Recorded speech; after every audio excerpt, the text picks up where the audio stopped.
Akka fuunee akkam jirtu hordoftoota keenya kabajamoo oduu isiniif dhiyeessaa oduu waliinan sabboontuu lammiitii dursa matoota oduu isin biraan gaha. Miseensonni raayyaa ittisa biyyaa Impaayera Itoophiyaa lama hidhannoo guutuu waliin waraana bilisummaa Oromootti harka kennatanii. Lixa Shaggar Ona Jalduutti loltoonni sirna faashistii dargaggoo tokko maatii isaa fuulduratti rasaasaan ajjeesanii. Lubbuun ilmaan Oromoo Finfinnee irraa butamanii naannoo Amaaraatti hidhamanii haala yaaddeessaa keessa jira jedhame. Hayyuun Oromoo Bishooftuudhaa qabamanii Buraayyuutti hidhaman torbeef murtii malee dararamaa jiraachuun dhagahame.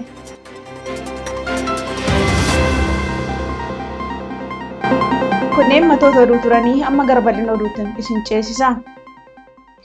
Miseensonni raayyaa ittisa biyyaa Impaayera Itoophiyaa lama hidhannoo guutuu waliin waraana bilisummaa Oromootti harka kennatanii.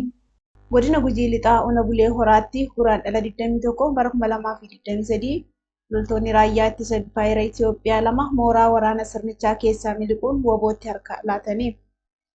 Loltoonni dhalootaan Oromoo ta'an kunneen qawwee fi hidhannoo guutuu waliin kan harka kennatan si'a ta'u sirna uummata keenya diinoomfatee ajjeesaa fi dhiiga dhangalaasaa jiru waardiyaa dhaabbachuu mannaa saba keenya gadadoo fi qaanii gabrummaa jalaa baasuuf hamma wareegama lubbuutti gumaachuuf wobootti makamuuf murteeffannee jedhani.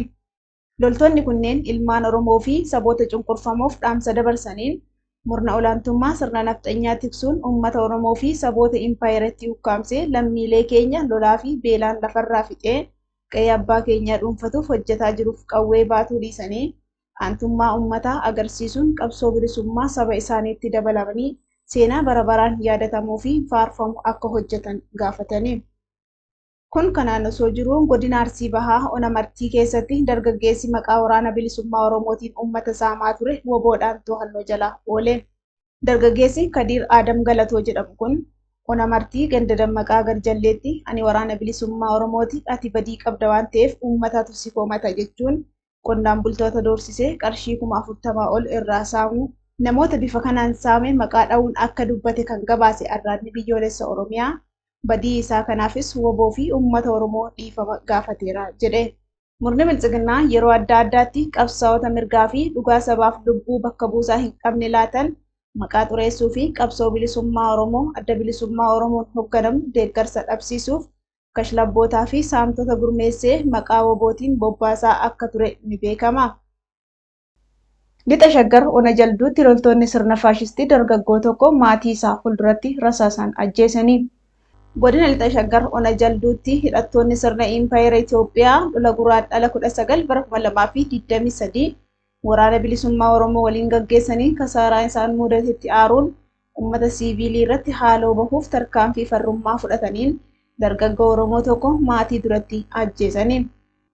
Waraanni gabroonfataa kun jiraataa Ona Jalduu ganda Qarsaa Mirtii kan ta'e dargaggoo Baayisaa Goonfaa Tolasaa badii tokkollee osoo hin qabaatiin mana jireenya maatii isaa keessaa gadi baasanii maatii fuulduratti rasaasaan reebanii akka ajjeesan himu jiraattonni.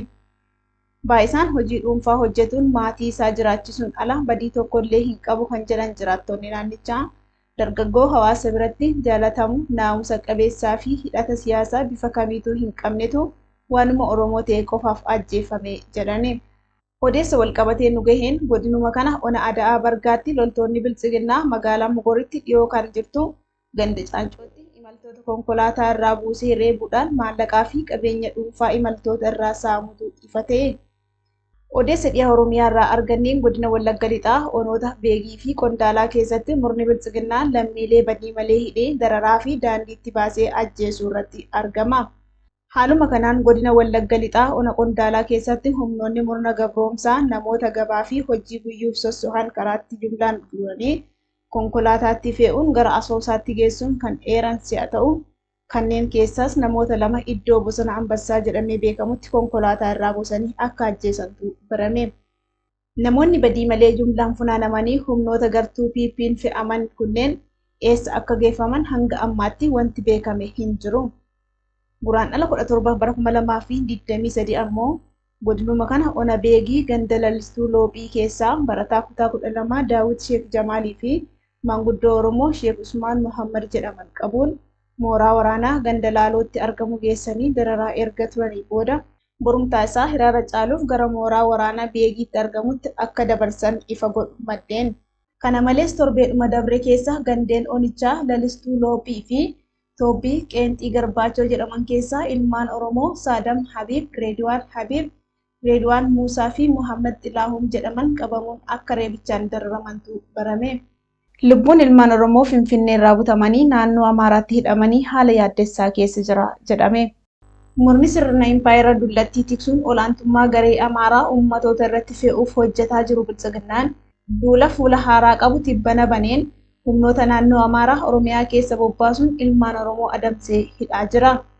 Haaluma kanaan guraandhala 14 bara 2023 handhuura Oromiyaa magaalaa Finfinnee irraa ka'imman Oromoo 4 qabee finxaaleeyyii naannoo Amaaraatti dabarsee laachuutu ibsame.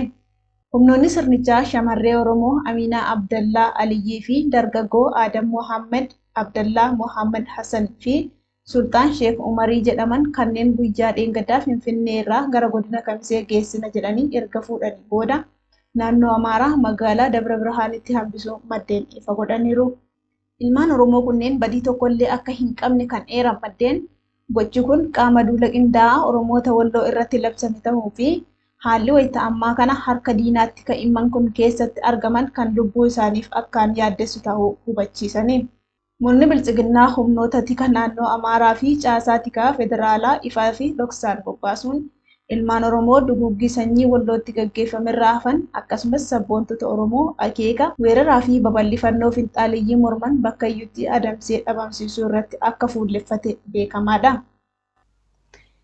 Hayyuun Oromoo Bishooftuudha qabamanii Buraayyuutti hidhaman torbeef murtii malee dararamaa jiraachuun dhagahame. Hayyootaa fi qaroo hawaasaa badii malee hidhuun uummata Oromoo jilbeeffachiisuuf kan dhama'aa jiru gartuun sirna nafxanyaa godina Baha Shaggar magaalaa Bishooftuu keessaa torbee dura hayyuu Oromoo Dr. Darajjee Waaqjiraa qabee Buraayyuutti hidhuun ni beekama. Ogummaa wal'aansa beeyladaatiin hawaasaaf tajaajila laachuudhaan uummata biratti kabajaa fi beekamtii horachuun ala yakka tokkollee kan hin qabne Dr. Darajjeen mana jireenya isaanii magaalaa Bishooftuu ganda duwwaa tokko keessatti argamu irraa humnoota BPT'n erga hidhamanii hanga ammaatti mana murtiitti osoo hin geeffamin iddoo sabboontonnii fi qabsaa'onni Oromoo hedduun keessatti hiraarfamaa jiran qajeelcha Buraayyuutti dararaa argaa jiru.